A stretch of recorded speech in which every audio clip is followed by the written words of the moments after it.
So good afternoon. Can you first start with, can you please introduce yourself shortly? Maybe we start with you, Dr. Bob. It's on? Yeah, yes, good. Good afternoon, everybody. Sawadee Cap. Sawadee Cap. Great. Yeah. Carp and Cap. And that's the end, right? Yeah. I'd like to just say a few words of thank you to SET for Bodin and Nampakako and Ladawan for inviting me, and also to my friends at Thammasat University. I've been working on them with a research project on social enterprise in Thailand. And I'd also like to thank the speakers this morning. It was very, very humble to be with pioneers such as Dispadan and also Michai. It was a very informative morning. So I'm academic now. I'm a dean at the York Management School, which is part of the University of York. It is a Russell Group university in the UK. And my research area is social enterprise and fair trade. So I'm editor of the Social Enterprise Journal. I write regularly articles on social enterprise, and I'm just about to write a book chapter on social enterprise in Thailand. But my academic work is informed by my practice. So I'm a practitioner also. I was one of the founding members of Divine Chocolate, which is a famous social enterprise in the United Kingdom. And the motive, we set up Divine in 1998 when we were a group of MBA students. I'd spent 8 years in the corporate sector working for blue chip companies. And I decided to study for an MBA. And a group of us who were all Oxfam campaigners, we decided to set up Divine Chocolate to solve a problem. And that problem was the exploitation of small-scale cocoa farmers in Ghana, in West Africa, who were getting paid lower than the cost of production. We'd seen in coffee, companies like Cafe Direct be successful, so we decided to intervene in cocoa and solve the problem. Remember this morning, social enterprises often work in areas to solve problems. And in West Africa, in the cocoa industry, there was 150,000 child slaves working in the cocoa industry because the farmers could not afford hired labor because the price of cocoa was so low. So we intervened as a business, as a social enterprise, to develop a brand called Divine Chocolate, a delicious brand, but amazingly, the unique thing about Divine, it works with small-scale cocoa farmers in Ghana, a cooperative called Kuyapa Cocoa, but they're also shareholders in the company. They're shareholders in Divine. They have 45% of the shares of a brand in Europe and the United States confectionery markets.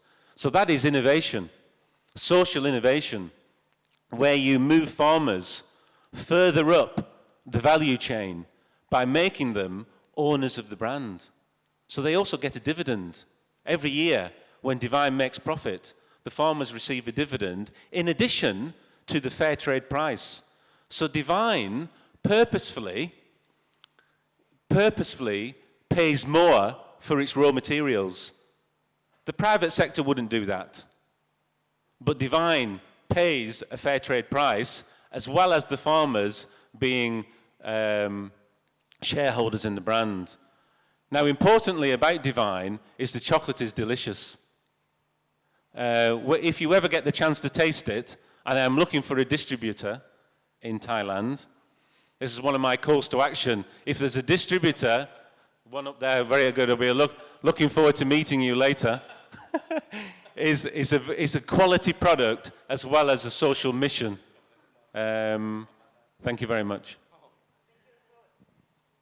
It's going to be a really active platform of matching, right? So move to you, Kun Brin. Can you please introduce yourself? Thank you. Wow, that is the quickest sales pitch in history that you get. The business closed deal done straight away. ริงๆตอนแรกกะจะพูดภาษาไทยนะครับเพราะทราบดีว่าวันนี้พี่ๆเพื่อนๆที่มากันก็เป็นคนไทยส่วนใหญ่นะครับอาจจะมีฝรั่งแค่ไม่กี่คนนับมือได้นิ้วได้นะครับแต่เผอิญคุณบ๊อบอาจจะฟังภาษาไทยไม่ออกฟังออกไหมครับบ๊อบฟังไม่ออกนะโอเคฟังไม่ออกคุณบ๊อบฟังภาษาไทยไม่ค่อยออกนะเมื่อกี้สวัสดีก็จะขออนุญาตพูดภาษาอังกฤษวันนี้เพราะว่าเมื่อกี้เห็นพาโนเมื่อกี้เผอิญมีคนไทย3คนฝรั่งคนหนึ่งก็เลยลุมได้นะวันนี้พาโนนี้เผอิญเท่ากันก็เลยขออนุญาตพูดภาษาอังกฤษเพราะคิดว่าทุกคนดูแล้วยังตื่นยังไม่หลับนะฟังคุณบ๊อบพูดจบยังตื่นแสดงว่าฟังภาษาอังกฤษเข้าใจกันทุกคนนะครับหลังอาหารกลางวันก็ no just saying that they all still awake after you spoke so I can speak English they understand what you're saying That's will be okay so I can now speak just a way bit of background into myself and my company if Bob was the light at the end of the tunnel or light and also sweet like as a chocolate as he says I'm on the dark side so side dark now my job is to just be a little bit greedy and make a lot of money and try to make as much money as possible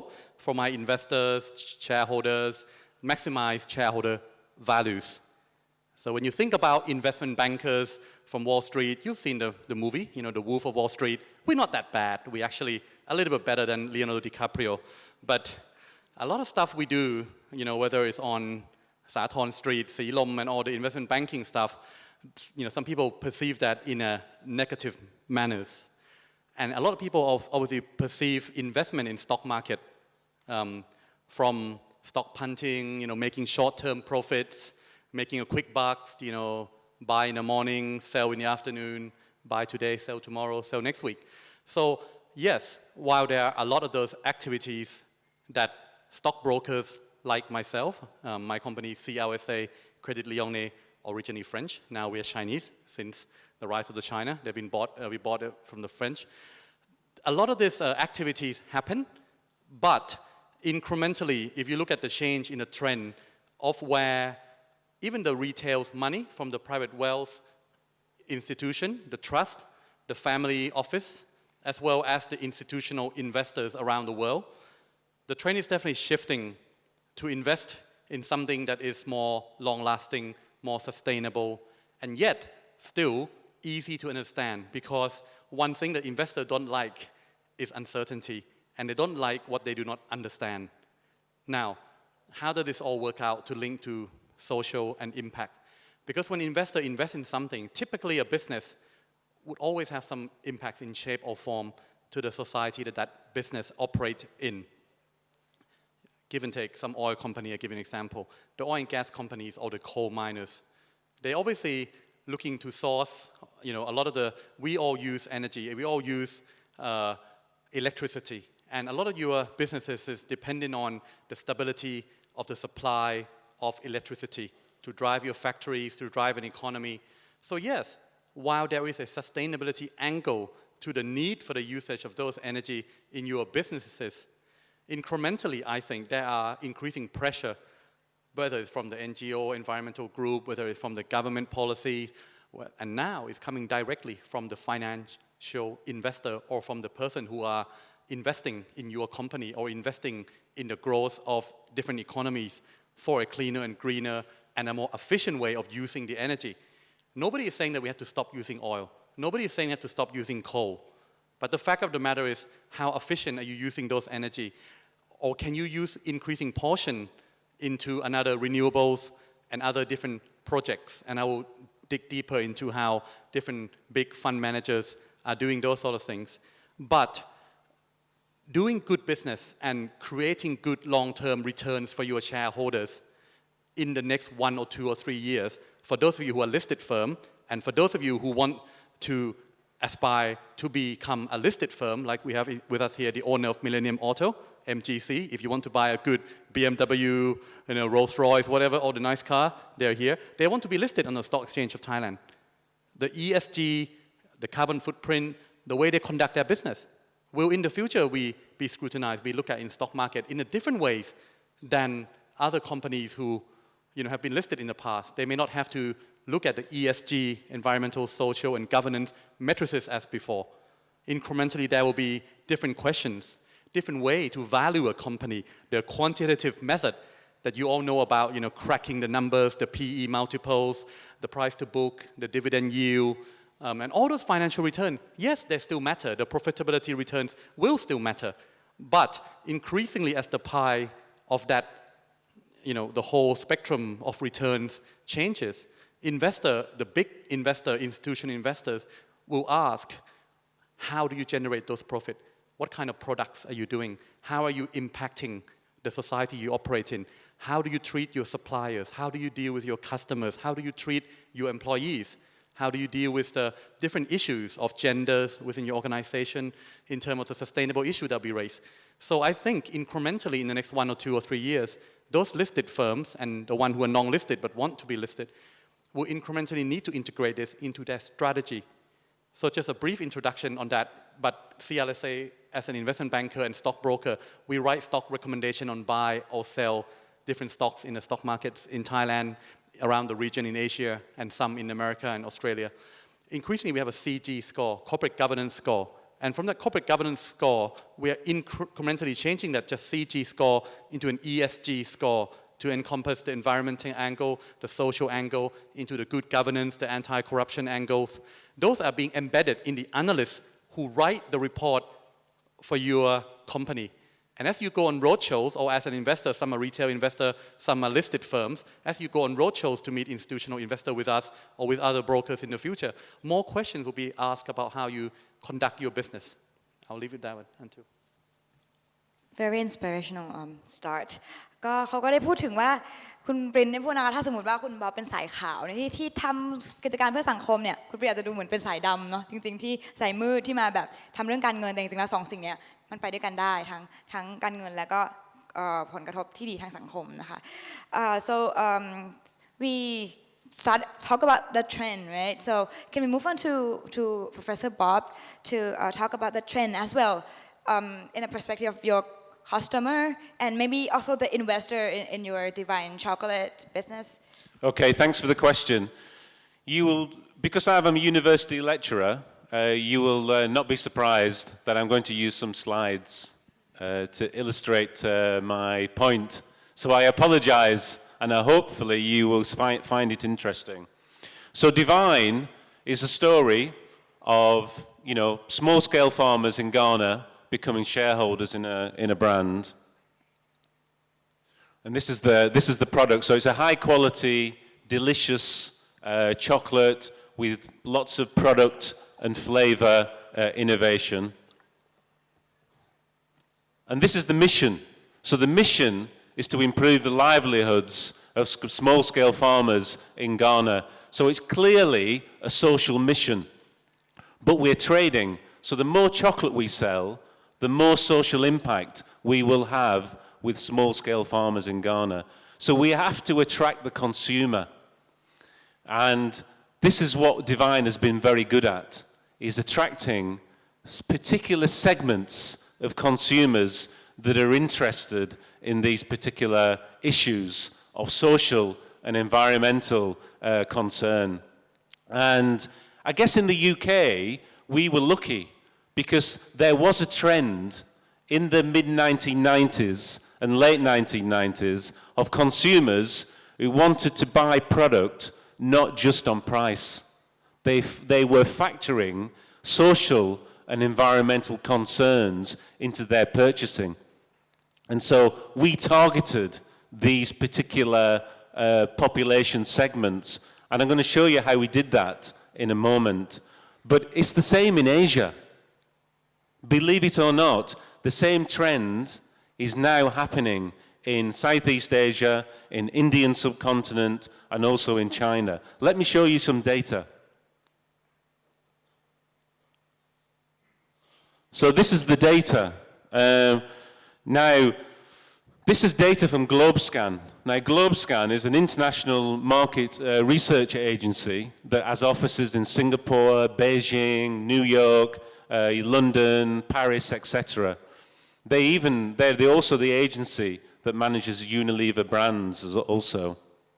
And they've done quantitative study in 5 Asian countries to show that there's an increasing interest, as you can see behind me, an increasing trend from consumer in companies and brands that do the right thing. Yeah, and so therefore, there's a real opportunity for social enterprise. In a way, you are ahead of your time. We often find that in the UK. You know, Divine, you can now buy Divine everywhere in the UK, in every supermarket. But in the 1990s, you couldn't. But we had to get the product into the supermarket so the consumers could buy it. So the product had to be good quality, and once you got the distribution, once the ethical consumer could see the product, they bought it. And because it was tasty and delicious, they bought it again. It's not rocket science.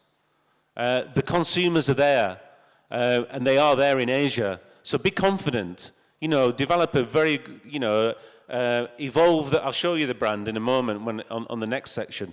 But we developed the brand, we evolved the brand, we made it into a premium product. The problem with a lot of social enterprises is that they deal in the cheap part of the market.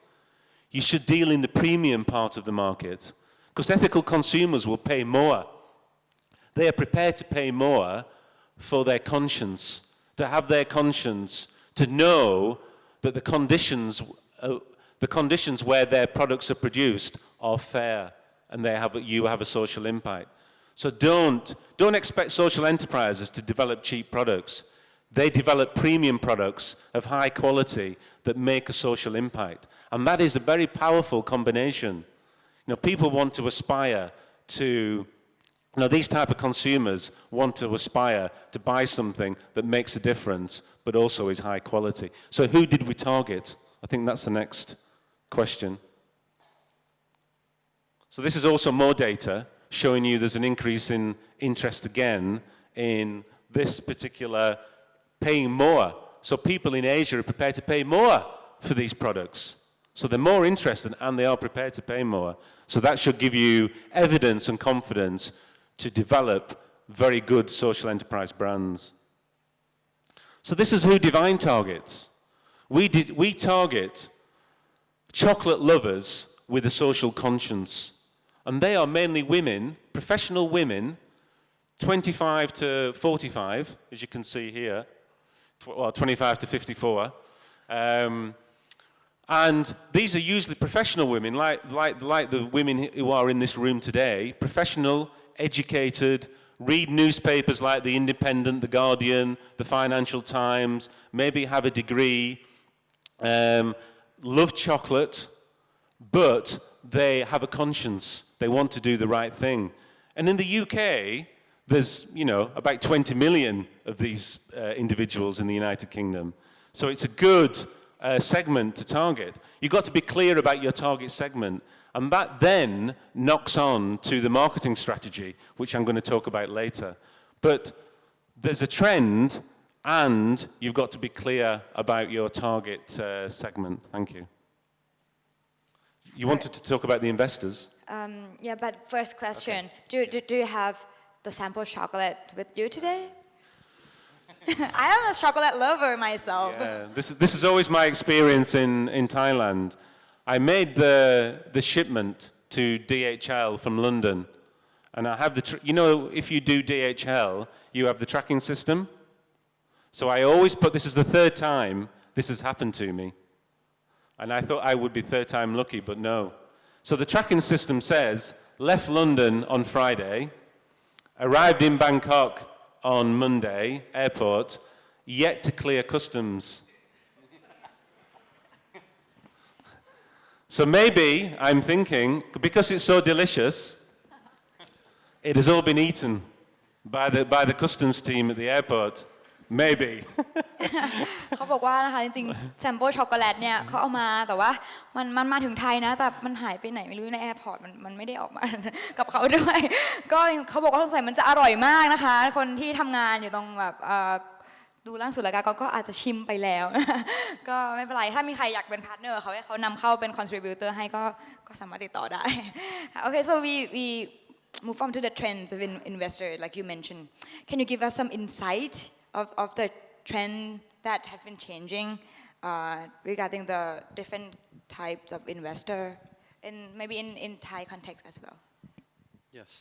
In terms of, as an investor, they always look at the trend. And if you are real long-term investor. You want to set the trend or be ahead of that trend. Of course, a day trader will always be a momentum and follow the trend.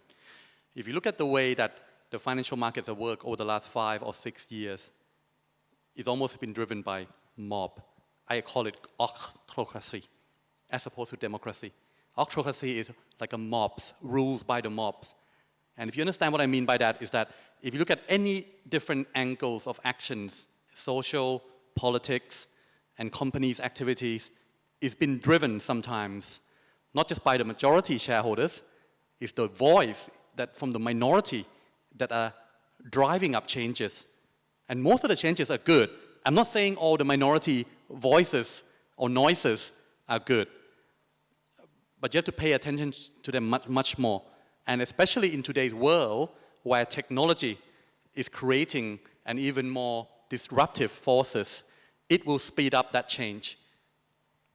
Whether you are a big shareholder of a company, whether you are a senior management in a finance role, CFO, whether you're a business owner, it will drive you to pay attention to some of the stuff that Bob and I will be talking about today.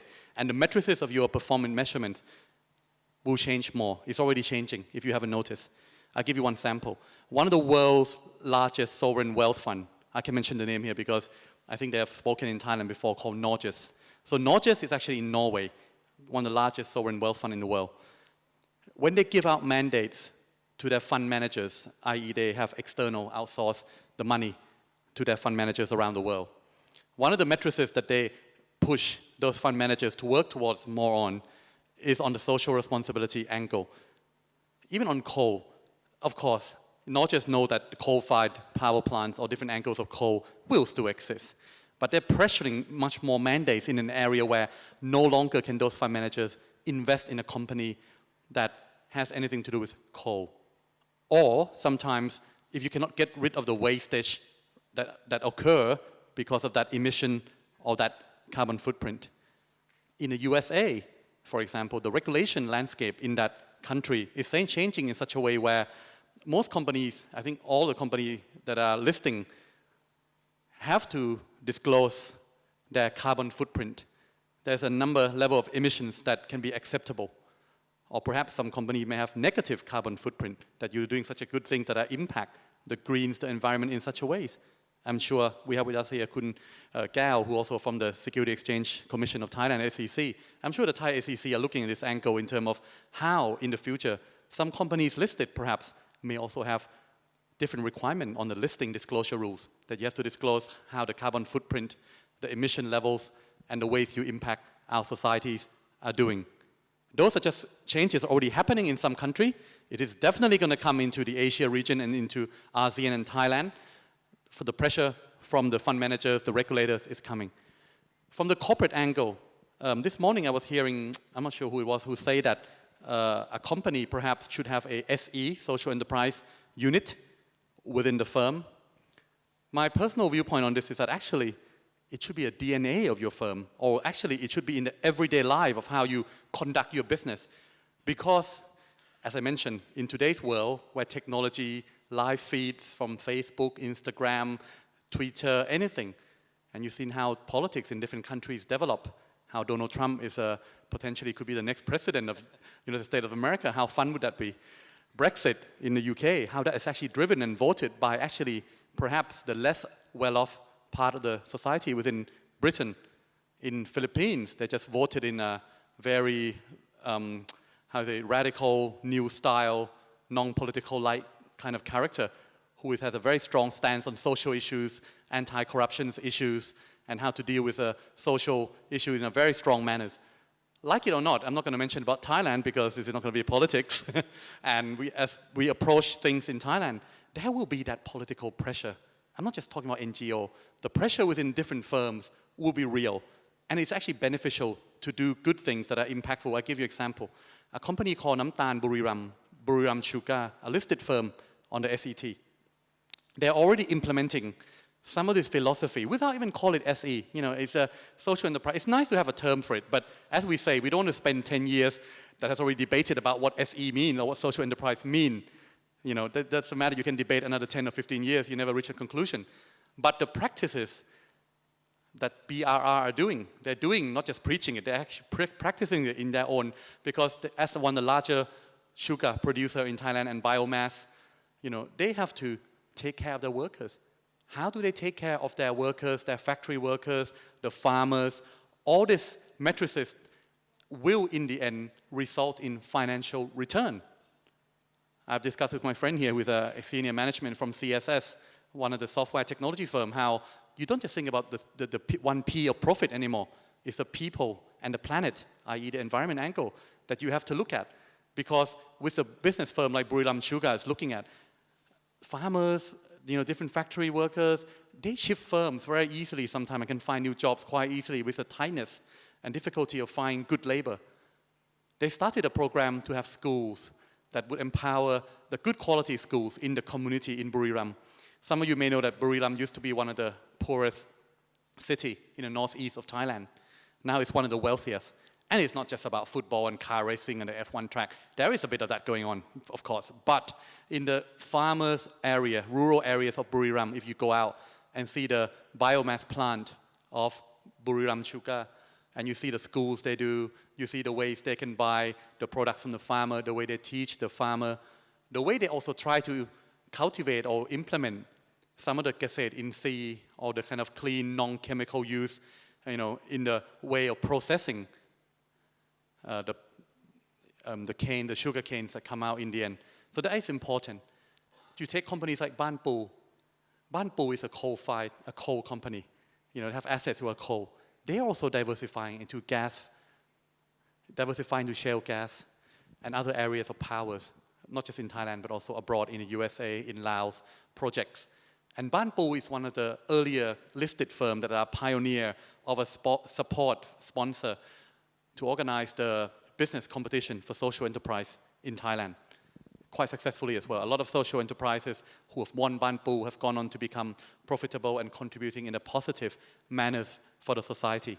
So even a coal company like Ban Pu appreciate this and already banging the door and pushing for different kind of initiatives and doing what they can in terms of the strategic thinking from their own company. Other company I can name it, whether it's PTT, Global Chemical, GC, who has an excellent track record on the environment side of things. Yes, there are accidents, and when it happened, they deal with it. When the oil leak happened and come onto the beaches, they deal with it in the professional manner to clean up and help return the environment to what it was. Those are the kind of accountability that you as a business owner, as a CEO or CFO, or as a major shareholder should stand up to voice your concern about. I would not mention name, but there's been 2 or 3 cases of governance issues and perhaps insider trading in many listed firms in the Thai companies recently that you must applaud the SEC for being very firm hand and tough and handle the case fair in bringing this to the right roles of punishment. And then the shareholders, you must commend it, the what do you call it, local fund, local institutional investor, for holding those management accountable and raising the voices both in public and private and with the actions in the stock market, that we will not be holding shares of the company that have shady track record in the good governance areas. Some of these areas would no doubt feed into the scores, and no matter we like it or not, people like to see the quantitative angle. It's easier to measure. You can't measure how sometimes perhaps, how much education program contribute to the growth of the society. I was just discussing with my friend here, Kun Eda from Tejai.com, one of the platforms that help fund some of the social enterprise. We're trying to discuss how to fund education in Thailand and how can we use the money in a more effective manner. You can never quite measure how effective an education funding is. It's a very long-term thing. But rest me assure you, any records of any country that has involved investment in education and research and development has been successful. You can take any country, whether it's your country, Great Britain, take America, take Korea. 30 years ago, you go to Korea, it's almost a backward country, more backward than Thailand. They were behind us. 30 years on, with a push on investment in education, Korea are now one of the leaders in technology. They have Samsung, which is now taking over Apple. So how do Thailand will go from A to B? Some people just worry about a GDP figure as a quantitative. In the future, your profitability of your firm, listed or non-listed, or the country's growth will not just be measured by a simple one number of GDP. You will look at productivity in a different way. Everyone wants to increase productivity in Thailand because we know that we are stretched on the labor front, we are stretched on the skilled labor, we are stretched on certain natural resources, we are stretched on many fronts in Thailand.